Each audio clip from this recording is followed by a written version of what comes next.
Do you always stop before you speak because you need to translate in your head?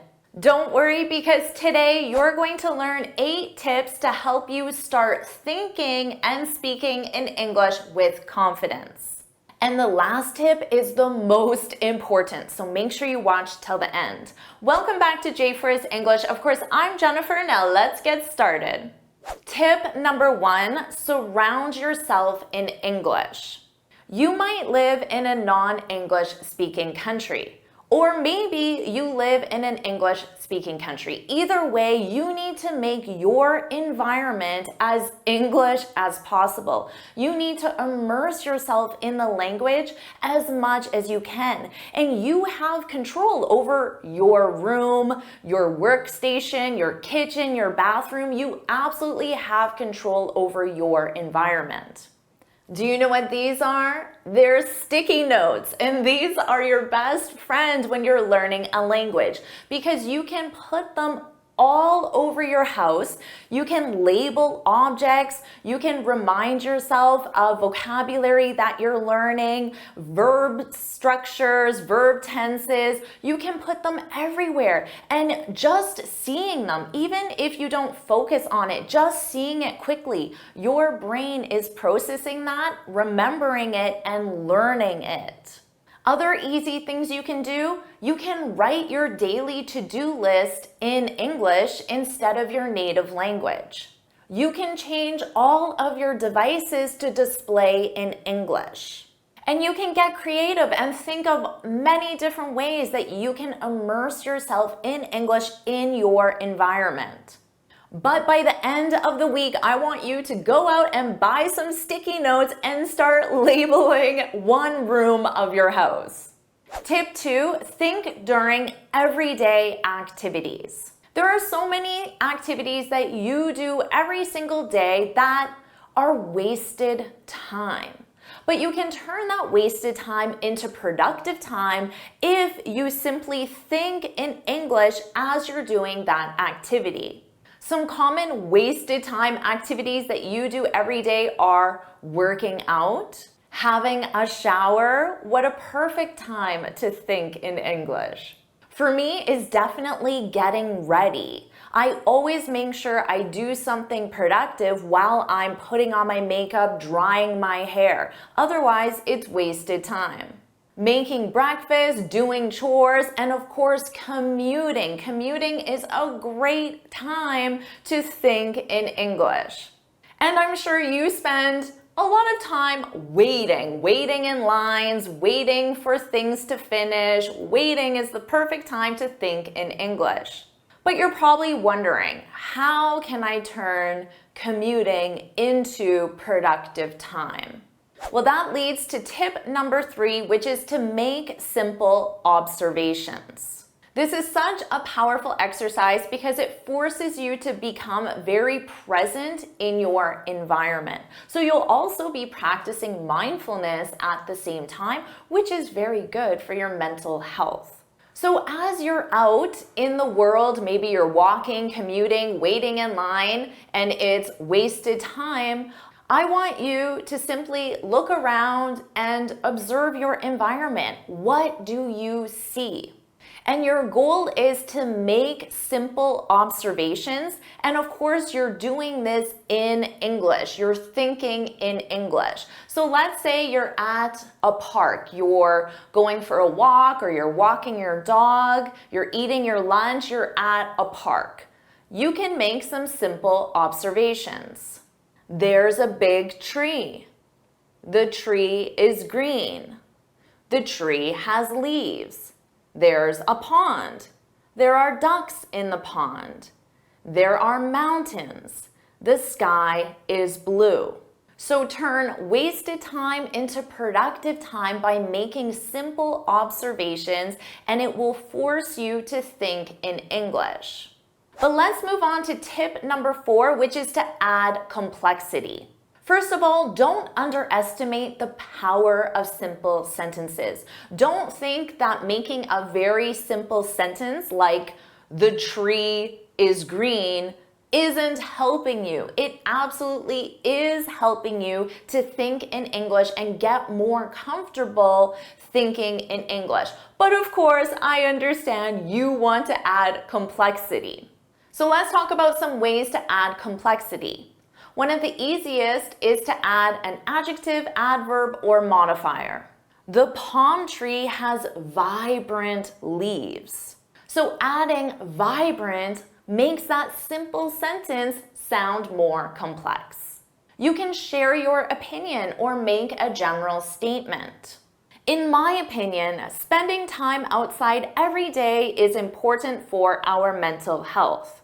Another great way is to compare and contrast. You could say, these mountains are more impressive than the mountains near my work. So start simple and then add complexity to your simple sentences. And remember, you're doing this in English. You're thinking these thoughts in English. So you can make observations in any environment that you're in, whether it's an interesting environment like a beautiful park or a boring environment like a plain room. You can still make observations. But let's move on to tip 5, which is to use images. You can use Google Images and simply look for any style of images that you like. And if you're not sure what to search for, just search interesting images on Google Images. And you can look through the images and then find one that catches your eye. As for me, this image with the cat, of course, caught my eye. So now you're going to make simple statements, simple observations about this image. The cat is adorable. The cat is standing on a mountain. The cat looks majestic, standing on this breathtaking mountain. So remember, start simple and then add complexity as you do this exercise. And I recommend doing this for 5 to 10 minutes a day. And by doing this, you're going to turn wasted time into productive time. Tip 6, speak out loud. Until now, these tips have focused on thinking in your head.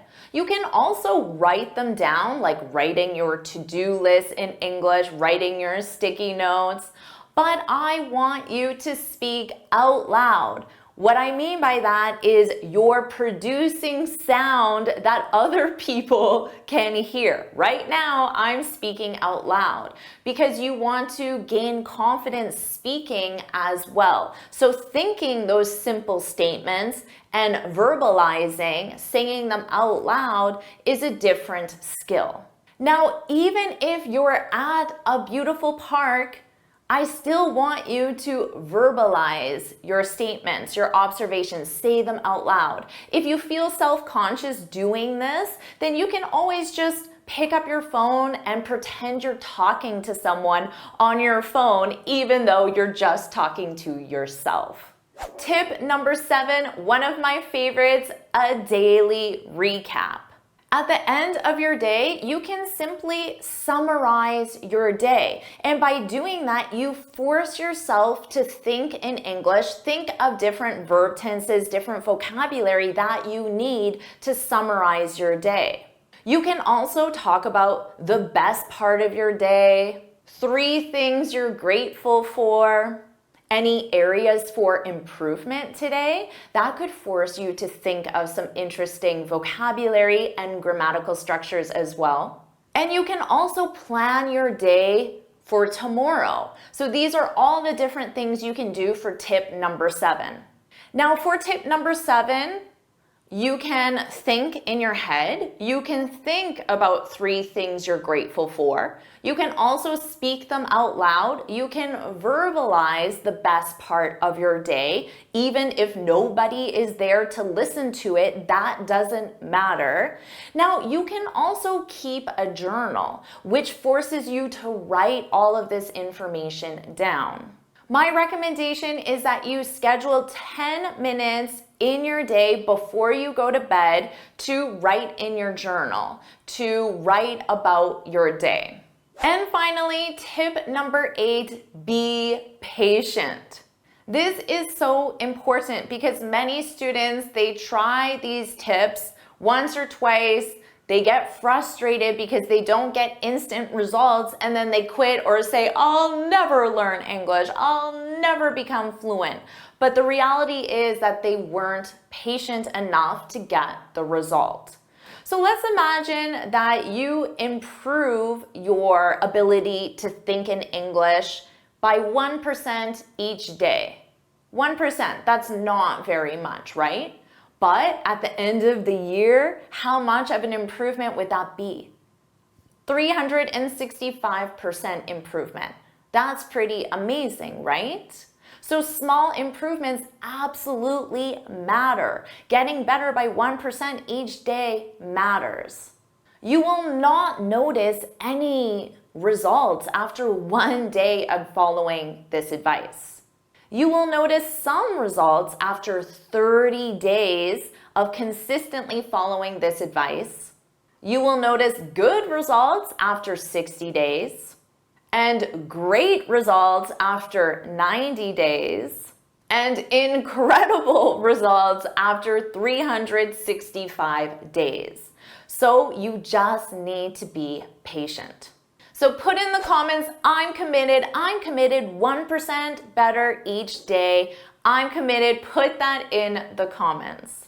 And if you found this video helpful, please hit the like button, share it with your friends, and of course, subscribe so you're notified every time I post a new lesson. And you can get this free speaking guide where I share 6 tips on how to speak English fluently and confidently. You can click here to download it or look for the link in the description. And I want you to fill your vocabulary with expressions that you can use to make your simple statements and add complexity. So watch this lesson right now.